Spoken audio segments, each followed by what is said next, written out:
पराभव तर मान्य केला पाहिजे, कारण तशा पाहायला गेलं तर आम्हाला 6 आणि 1 तुतारीचा उमेदवार आमच्यासोबत होता, शरद पवार साहेबांच्या राष्ट्रवादीचा. तो 7 एवढ्याच जागा आम्ही प्राप्त केलेल्या आहे.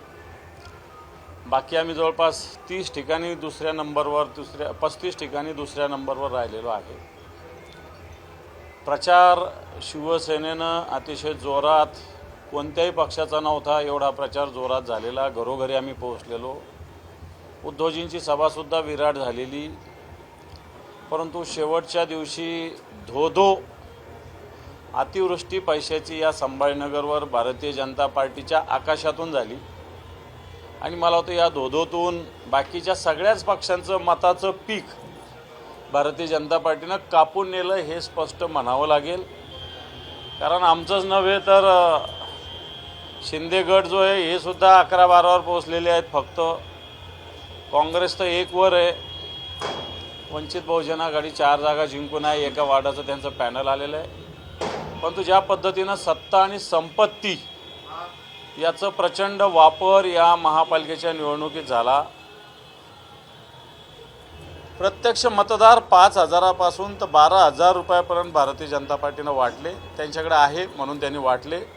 निवडणूक आयोग त्यांचा आहे, त्यामुळे तो झोपलेला होता. त्यांनी काही भारतीय जनता पार्टीच्या लोकांना पकडायचा काहीच प्रश्न निर्माण होत नाही.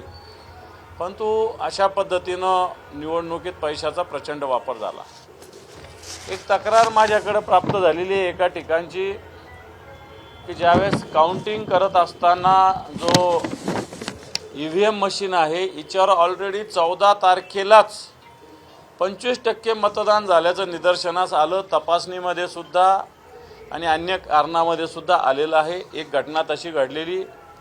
दुसरी आत्ता एक 24 नंबर प्रभाग आहे, इथं EVM बंद पडलं म्हणून दुसरं कार्ड रिसेट केलं तर त्याच्यात समोरच्या मतदाराचं एकदम मतदान कमी झालं म्हणून मतदार मोठ्या प्रमाणावर काउंटिंग स्टेशनलाच पोहोचलेले आहे. अशाही घटना याच्यामध्ये घडलेल्या आहे. परंतु जनतेनं हे कबूल केलं पाहिजे की भारतीय जनता पार्टीनं या शहराला पाणी दिलं नाही, नुसत्या घोषणा दिल्या. या शहराला 1000 कोटी रुपयाच्या कर्जाच्या खाईत लोटलं, तरी जनतेनं भारतीय जनता पार्टी चॉईस केलेली आहे. आम्ही हा आमचा पराभव मान्य करत आहोत.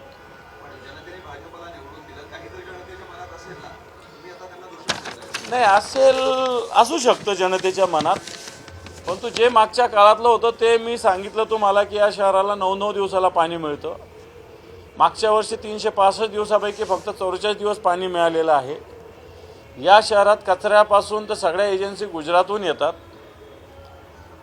आणि या सगळ्या गोष्टी असताना जनतेनं पुन्हा एकदा भारतीय जनता पार्टी निवडलेली आहे. जनतेला असं वाटतं की 9 दिवसाच्या ऐवजी 10 दिवस झाले तरी पाण्याची तर काही हरकत नाही. खर्च 1000 कोटीचं कर्ज असेल तो 2000 कोटीचं झालं तरी काही हरकत नाही. जनतेनं असा विचार केला असेल तर जनतेला शुभेच्छा आहे. आम्ही कसं काय सोडू? आम्ही शिवसेना जनतेसाठी काम करणारी संघटना आहे. जनतेला वारंवार आम्ही मुळीच सोडणार नाही. कारण शेवटी झालेल्या मतदानाचं मोठं प्रमाणसुद्धा आम्हाला आहे, कारण सगळ्यात जास्त उमेदवार आमचे होते. परंतु सत्तेपुढं शहाणपण टिकत नाही, एवढं सत्य आहे. खरं तर हे दुर्दैव आहे आमचं पण आणि त्यांचं पण. त्यांच्याकडे मोठ्या प्रमाणात सत्ता संपत्ती, इथं मोठे मंत्री, पालकमंत्री, आमदार सगळं असताना ते सुद्धा फार पुढे गेलेले नाही. ते सुद्धा 11-12पर्यंत पोहोचलेले आहेत. आणि तसं पाहायला गेलं तर आम्ही तर सत्तेत नसताना, विरोधात लढताना, साधनाची कमतरता असतानाही आम्ही किमान 6 जागा जिंकल्या. यांच्याकडे सगळं उपलब्ध असतानाही ते 11-12पर्यंत पोहोचले. मला वाटतं भारतीय जनता पार्टीची नीती आहे की शिवसेना प्रमुखाची शिवसेनाच संपवली पाहिजे. बाळासाहेबांचं नाव घ्यायचं आणि बाळासाहेबांची शिवसेना समूळ संपवायची. चला आम्हाला संपवलं काही हरकत नाही, पण जे त्यांचे कलिग आहे, सहकारी आहेत, त्यांना तरी जिवंत राहू द्यायला पाहिजे होतं. पण त्यांना सुद्धा समूळ नायनाट भारतीय जनता पार्टीनं केलेला आहे.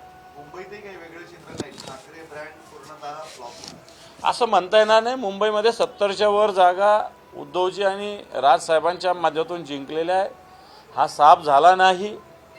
उलटा आता जे काही असतील येथे पाहिजे जातीचे येळे गावळाचे काम नव्हे असे आता कट्टर लोक निवडून आलेले आहे. आणि मला असं वाटतं 70 लोकच येणाऱ्या काळात मुंबई शहराला दिशा देऊ शकतील. नाही, अनेक वर्ष होती मान्य केली पाहिजे, परंतु सगळं असूनही त्यावेळेस आमची मागच्या 84 संख्या होती. आता मागच्या काळात संघटना फुटली तुटली, आमदार गेले, खासदार गेले, सगळं गेलं, तरी 70 जागा जिंकलेल्या आम्ही. आमच्यातले नगरसेवक अर्ध्याच्यावर शिंदे गटात गेले होते, कोणी भाजपमध्ये गेले होते. असं असताना सर्वसामान्य मावळ्यांच्या बळावर उद्धवजी ठाकरे साहेबांनी राजसाहेबांनी किल्ला लढवला आणि 70च्या वर संख्या प्राप्त केली. ही काही कमी नाही आहे, लागणारच. त्या दिवशी संभाजीनगरच्या सभेतच उद्धवजी म्हटले होते की नव्या ताकदीनं कामाला सुरू करू. नवीन आता एक तरुणांची पिढी आमच्याकडे आलेली, हिच्या माध्यमातून या महाराष्ट्राच्या हितासाठी काम करू, एवढंच सांगतो.